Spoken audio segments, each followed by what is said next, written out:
কোনো ব্যক্তি যদি এমন নিয়ত করে যে আমি এই কালে বিবাহ বন্ধনে আবদ্ধ হব না, আমি পরকালে বিবাহ করব, এই জন্য যদি কোনো ব্যক্তি বিবাহ থেকে বিরত থাকে তাহলে তার বিরত থাকাটা শরীয়তে জায়েজ আছে কিনা?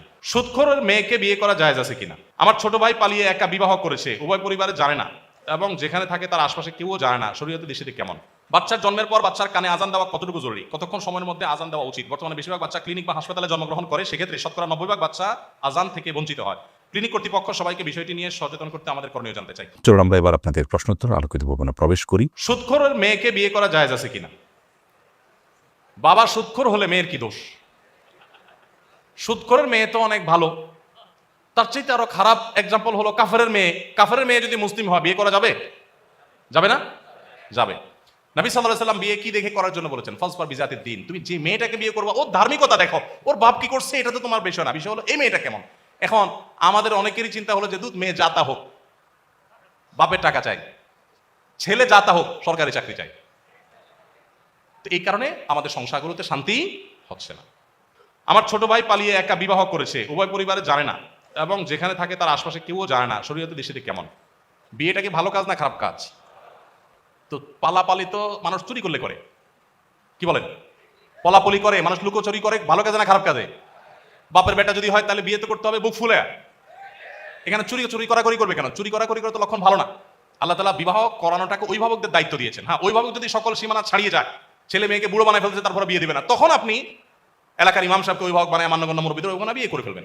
কিন্তু আপনার আজকাল পোলাপান এই যেমনি সেমনি যারা তারে ভালো লাগছে এই তারি নারি করতে করতে তার হাত ধরে চলে গেছে এবং এই পালাপালি করে, এগুলো উচিত না। এগুলো অবশ্যই শরিয়ার যে নীতিমালা তার খেলাফ। বাচ্চার জন্মের পর বাচ্চার কানে আজান দেওয়া কতটুকু জরুরি? কতক্ষণ সময়ের মধ্যে আজান দেওয়া উচিত? বর্তমানে বেশিরভাগ বাচ্চা ক্লিনিক বা হাসপাতালে জন্মগ্রহণ করে, সেক্ষেত্রে শতকরা 90% বাচ্চা আজান থেকে বঞ্চিত হয়।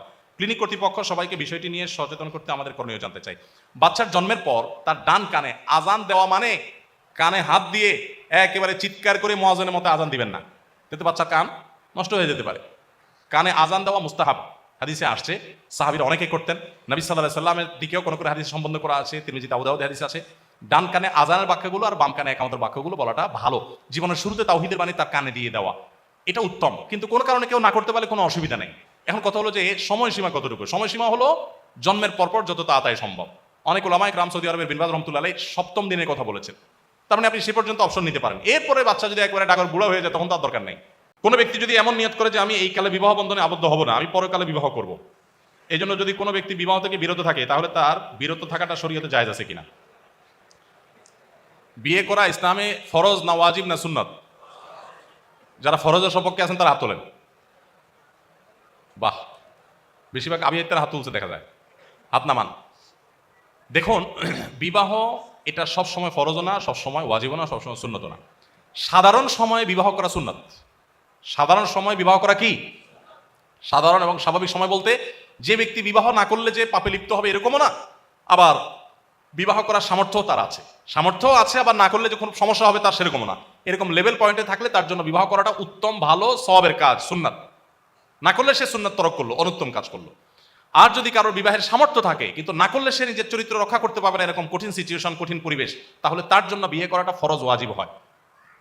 আর যদি কেউ বিবাহ করার সামর্থ্য নাই, উল্টা বরং বিবাহ করলে বউর অধিকার আরো নষ্ট করবে, সে এটা নিশ্চিত, তার দ্বারা অধিকার আদায় করার ক্ষমতা নাই, তখন তার জন্য বিবাহ করা বরং নিষেধ।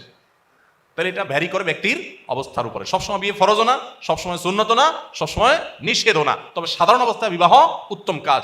সমস্ত ধর্মে দেখবেন পুরোহিততন্ত্র, বৈরাগ্যবাদ এগুলোর অবকাশ আছে, এবং দেখবেন যে বিভিন্ন উপাসনালয়, অন্য ধর্মের উপাসনালয় কিছু মানুষ পড়ে থাকে, তাদের সংসার নাই, ধর্ম নাই, ময়লা আবর্জনা।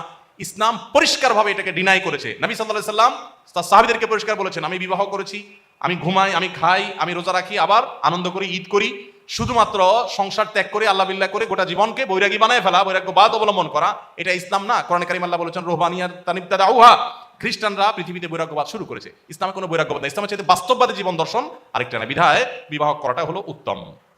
যদি কোনো কারণে কেউ করবেন না মনে করেন, এটা তার ব্যাপার, যদি তার চরিত্রকে হেফাজত করতে পারেন গুনাহ হবে না।